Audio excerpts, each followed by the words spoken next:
Hello students.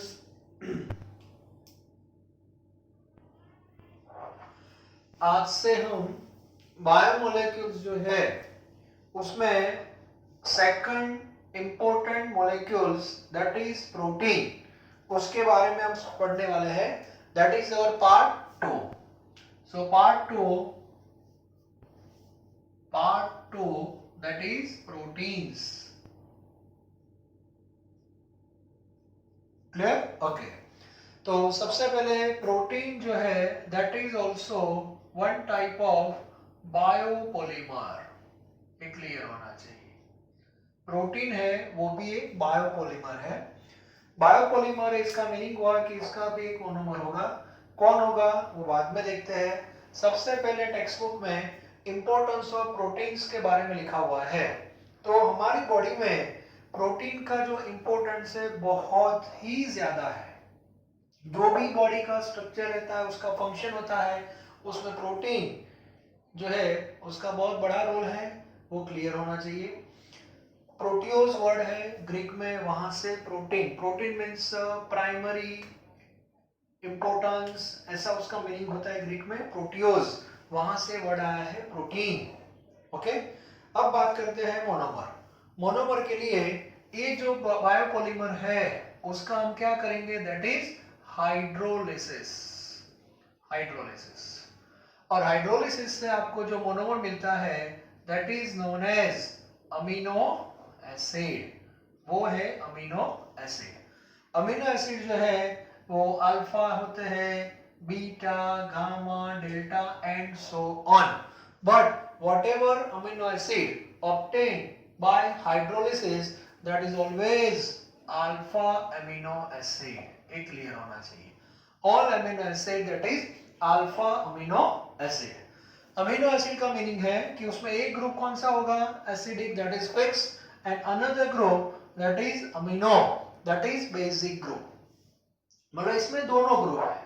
And this is organic compound, और organic का hero कौन है, कार्बन। ठीक है।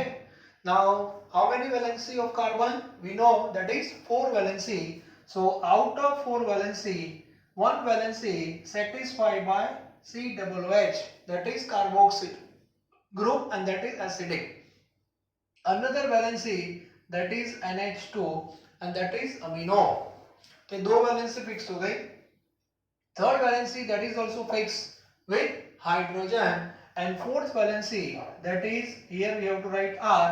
R means not alkyl, here R means variable atom और functional group। एक कोई भी हो सकता है। इट मीन्स COOH के साथ जो कार्बन है दैट इज अल्फा कार्बन, और अल्फा के साथ जो NH2 है that is amino.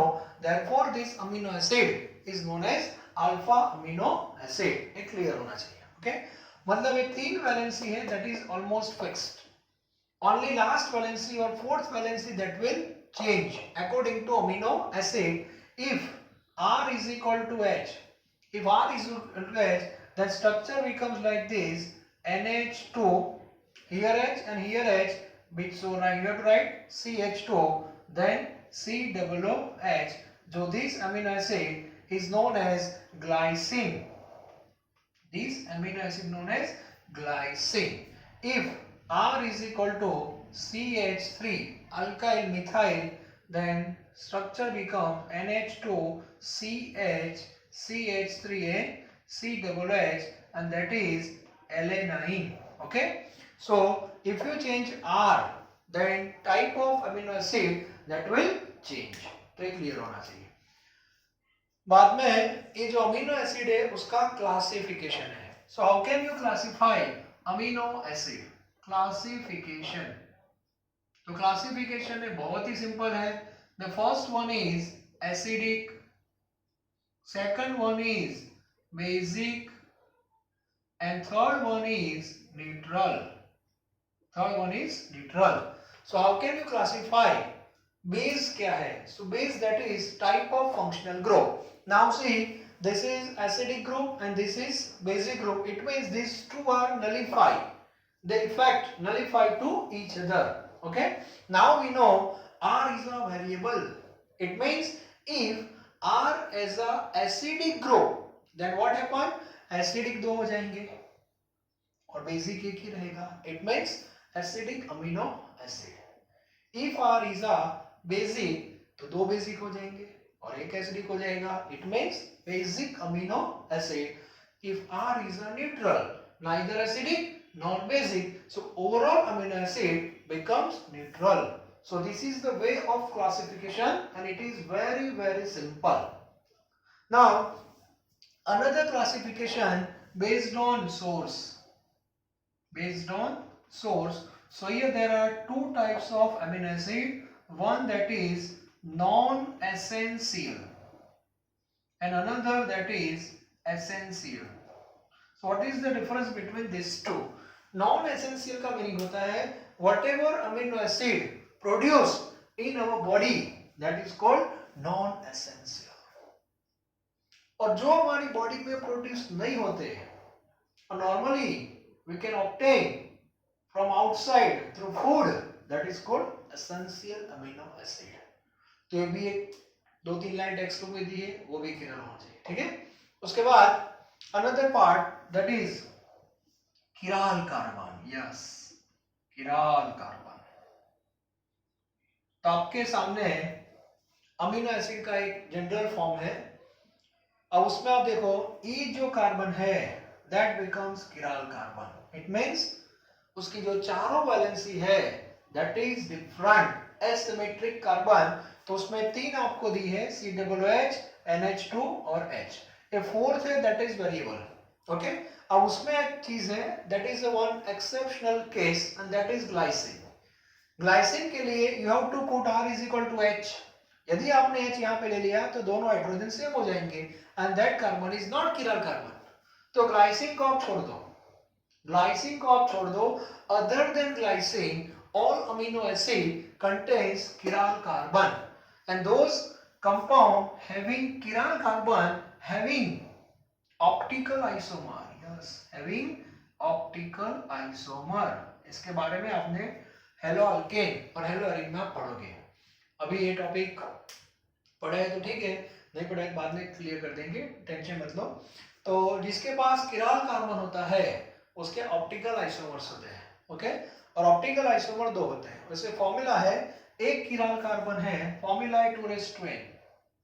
Optical isomer में 2:n where n is equal to number of chiral carbon. ठीक है. अब इसमें एक ही किराल कार्बन होगा तो 2:1 that is 2 ऑप्टिकल आइसोमर. और ऑप्टिकल आइसोमर को डिफरेंशिएट करने के लिए हमारे पास तीन मेथड है. डेक्स्ट्रोलियो, देन DL एंड RS. ये अभी थोड़ा याद रख लो.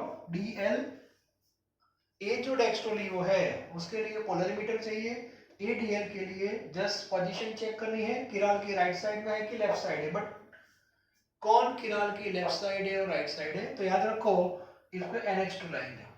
NH2 किराल की लेफ्ट साइड है तो L और राइट साइड है तो D. नॉर्मली जितने भी नेचुरल अमीनो एसिड है जो नेचर से डिराइव होते हैं all L based. It means NH2 कहां पे होगा, लेफ्ट साइड होगा. तो ये थोड़ा आपका क्लियर होना चाहिए. तो किराल के बारे में इतनी इंफॉर्मेशन है. तो एक इंफॉर्मेशन हो गई हमारी मोनोमर के बारे में. अब प्रॉपर्टी में अमीनो एसिड जो होते हैं that is actually solid, crystalline and water soluble. Okay.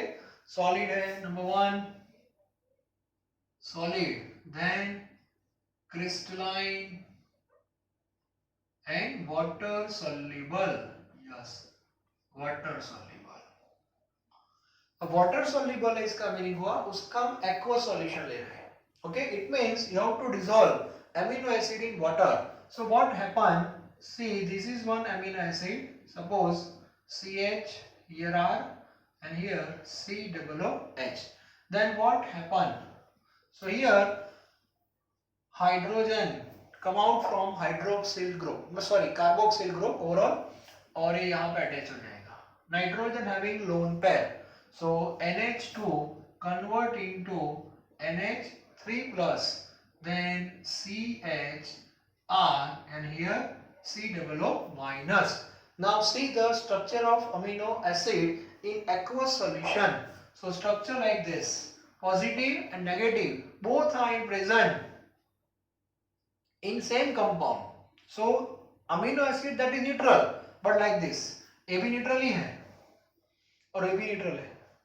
Okay, so such type of amino acid or compound is known as Zwitter ion. Is known as Zwitter ion. Zwitter ion में normally क्या होते हैं, dipole होते हैं, याद रखना. Positive और negative दोनों सेम कंपाउंड में होंगे, दैट इज कॉल्ड डाइपोल. तो ऐसे आयन को बोलते हैं Zwitter ion. So normally amino acid का जो एक्वस सॉल्यूशन होता है वो Zwitter आयन फॉर्म में रहता है. Zwitter मतलब पॉजिटिव नेगेटिव दोनों साथ में है. हमने अभी इलेक्ट्रोलिसिस पढ़ानी है. यदि आप जब अमीनो एसिड का न्यूट्रल सॉल्यूशन बनाते हो तो वो इस फॉर्म में रहेगा. बाद में उसमें एनोड कैथोड रहेंगे. इलेक्ट्रोलिसिस में एनोड पॉजिटिव होता है, कैथोड नेगेटिव होता है. लेकिन ए फॉर्म में ये आयन एनोड पे भी नहीं जाएगा, कैथोड पे भी नहीं जाएगा. ये सब पुरानी टेक्स्ट बुक में था. पुरानी टेक्स्ट बुक में 3 केस थे.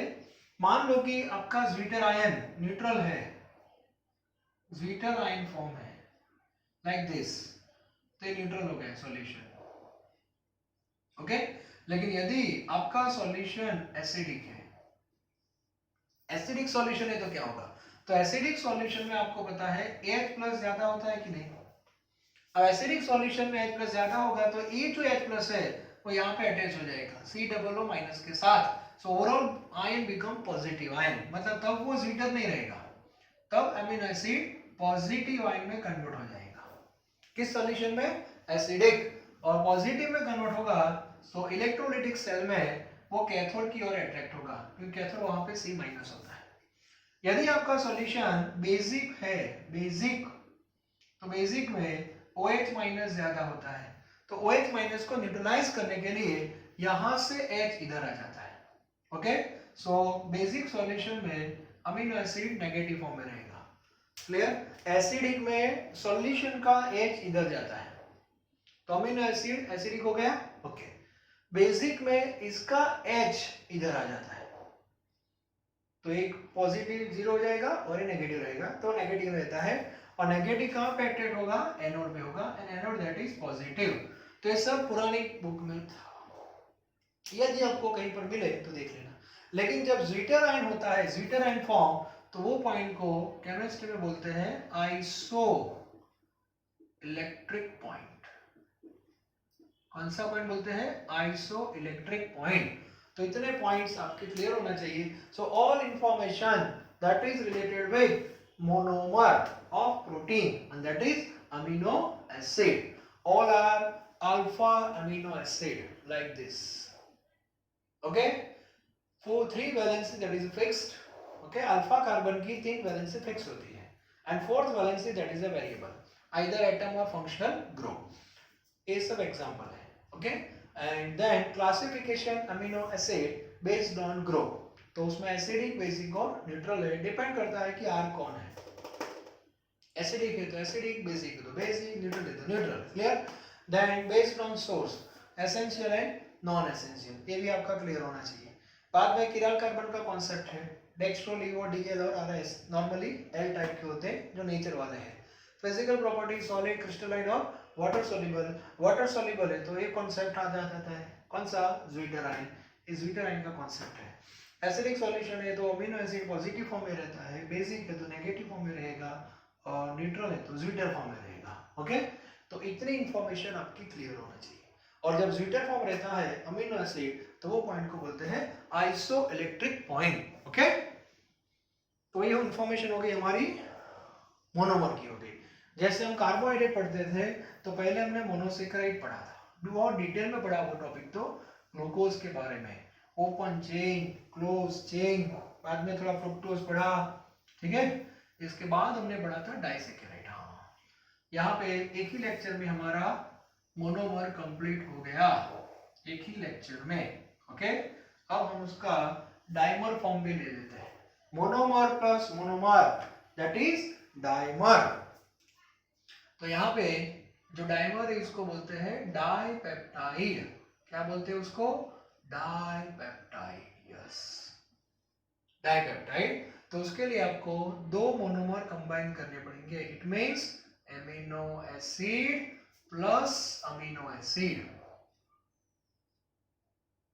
and that is equal to dimer. Dimer means यहाँ पे होगा dipeptide. Yes, dipeptide. Now example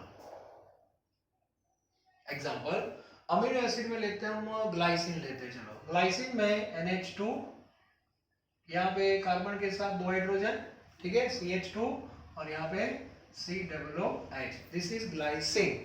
glycine का शॉर्ट फॉर्म है GLY. नॉर्मली 3 लेटर यूज होते हैं अमीनो एसिड को रिप्रेजेंट करने के लिए, कभी कभी 4 भी हो जाते हैं लेकिन नॉर्मली 3 यूज होते हैं. उसके बाद है एलेनाइन. एलेनाइन में होता है NH2CH और एक वैलेंसी में कौन आएगा CH3, that is COOH, that is ALY. Okay, alanine. इन दोनों के बीच में कंडेंसेशन होगा. कंडेंसेशन पॉलीमराइजेशन हमने पढ़ लिया है पूरा. तो यहाँ से OH निकलेगा और यहाँ से H. So removal of minus H2O. So we have NH2 CH2 CO like this. Here NH CH CH3 and COOH. Now see, this is a linkage and this linkage is known as peptide linkage. Peptide linkage, or you can say peptide bond. Now tell me, in dipeptide, how many peptide bond present? So answer is 1. यहाँ पे student कभी कभी गलती कर देते हैं, sir dipeptide में 2 peptide bond होते हैं. डाइपेप्टाइड दैट इज डाइमर, और डाइमर में बॉन्ड एक ही होगा. हाँ, ट्राइपेप्टाइड है तो 2 पेप्टाइड बॉन्ड होंगे. अभी मान लो कि थर्ड एमिनो एसिड आपने अटैच कर दिया तो वो हो जाएगा ट्राइपेप्टाइड, तो वहां पे ऐसे बॉन्ड 2 हो जाएंगे. क्लियर? तो डाइपेप्टाइड में एक पेप्टाइड बॉन्ड होता है, ट्राइपेप्टाइड में 2 होते हैं, टेट्रा में 3, पेंटा में 4, ऐसे. ओके, और 10 एमिनो एसिड जब आप कंबाइन कर देते हो तो वो पेप्टाइड को बोलते हैं पॉलीपेप्टाइड. क्या बोलते हैं? पॉलीपेप्टाइड. और पॉलीपेप्टाइड के बाद जब 100 को कवर कर देता है 100, तो वो हो जाता है हमारा प्रोटीन. क्लियर? यस. मतलब प्रोटीन नाम कब मिलेगा? तो मिनिमम 100 अमीनो एसिड होने चाहिए. हाँ, कुछ एक्सेप्शनल केस है जिसमें 100 नहीं है फिर भी वो प्रोटीन है. क्लियर? तो ये प्रोटीन हमने बना दिया. और कल हम देखेंगे प्रोटीन के स्ट्रक्चर कैसे होते हैं, प्राइमरी, सेकेंडरी, टर्शियरी, क्वाटरनरी, ये सब. साथ में हम एंजाइम के बारे में भी थोड़ा डिस्कस कर लेंगे और विटामिन के बारे में भी. तो कल का जो हमारा लेक्चर है उसमें प्रोटीन कंप्लीट कर देंगे, एंजाइम और लास्ट में विटामिन. तो इतना हम क्लियर कर देंगे. ठीक है, चैप्टर बहुत इजी है, टेंशन मत लो, साथ में रहो और ये सब लर्न करते जाओ. Thank you very very much.